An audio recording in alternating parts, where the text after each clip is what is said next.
What's up everyone, welcome back to another video. Today I'm breaking down what I genuinely think is the most simplistic yet effective AI video generation workflow you can run in ComfyUI right now. This workflow uses an image to video approach using WAN 2.2, and I built this to be as clean and approachable as possible, even for newcomers, and it involves no unnecessary nodes, no bloat, and no long generation times. If you're wondering how you can generate images to use to plug into this workflow or other workflows that take an image as input, please check out my YouTube page. I have a collection of videos that detail every step in that process, beginning all the way at deploying ComfyUI for the very first time. I would also like to take a quick second to ask you guys to please subscribe to my channel if you want more tutorials, beginner-friendly walkthroughs, and generative AI tips and advice. If you're new to ComfyUI video generation, but have a character or reference photos you are wanting to bring to life with video, this is the video for you. And if you've been around for a while, you might let me convince you that all of these air quotes advanced workflows with a bunch of unnecessary optimization, air quotes, might just be slowing you down and even giving you worse results. So let's get into the workflow. So what does this workflow actually do?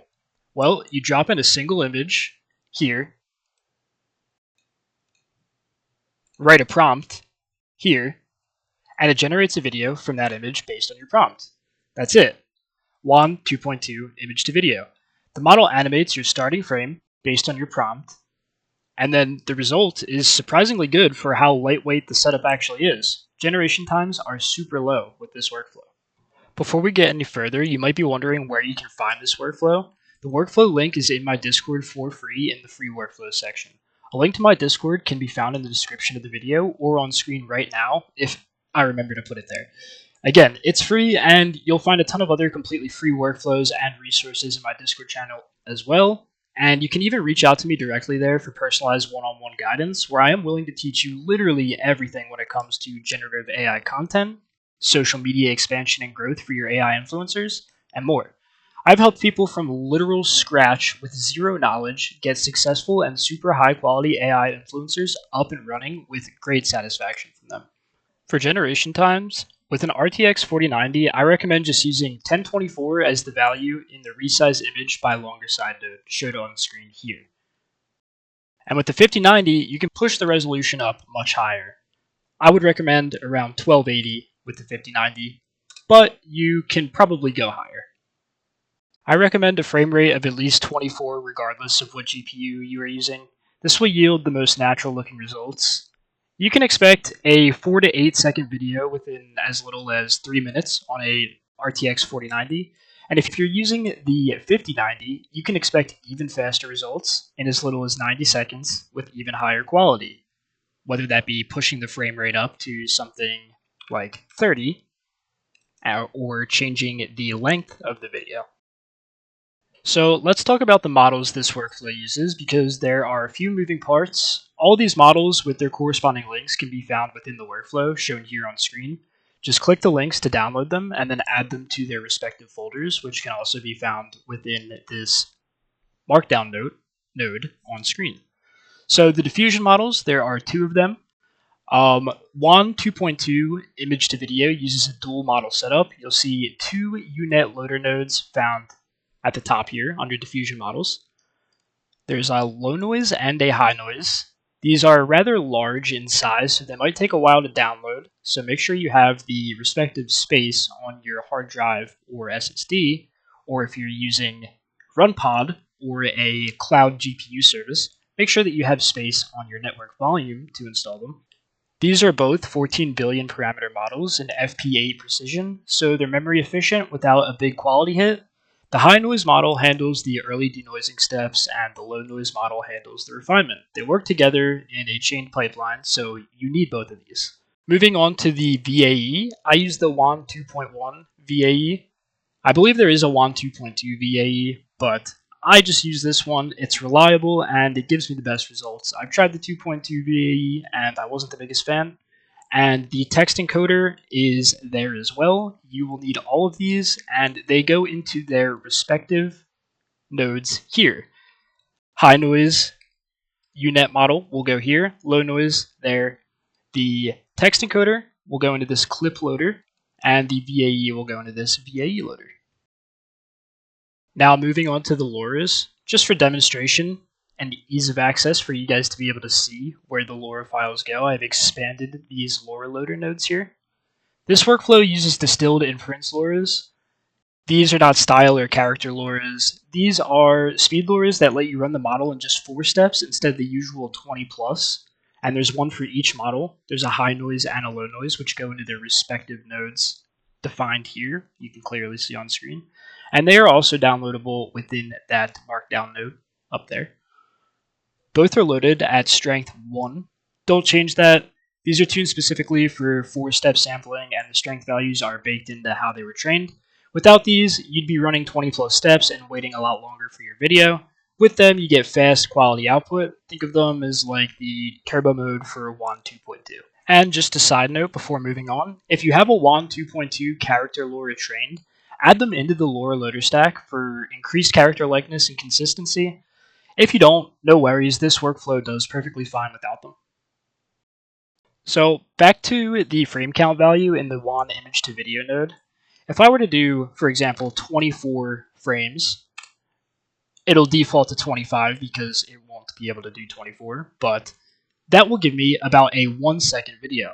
Now if I were to do 49 frames at 24 frames per second, that would give me about a 2 second video. If I were to do 89 frames, I believe that would give me about a 4 second video, and so on and so forth. Basically just simple math. Depending on how long a video you want to do, you will just change based on your frame rate, how many seconds you want to do. Just do the math on it. I don't recommend doing anything longer than like an 8 to 10 second video. The quality and consistency starts to get a little bit weird after about 10 seconds. And moving on to the final section before I show you guys some example generations.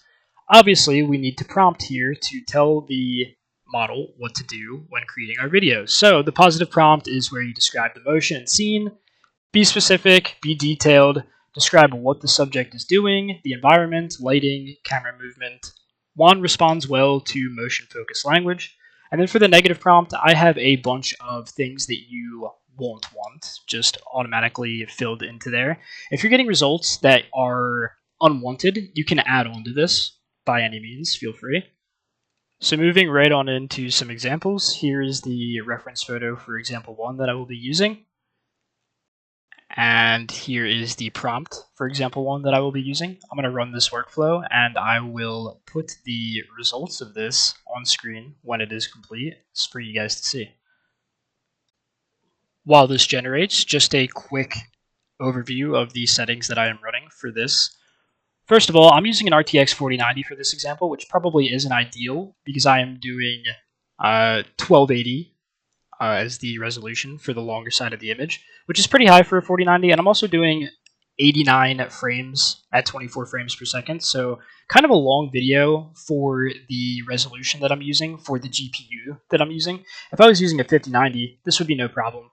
The quality won't be affected in any way by doing this. It'll be the same as using a 5090 quality-wise, but the only thing that will be affected is my generation time. But I will just fast forward right to when I get the results for you guys.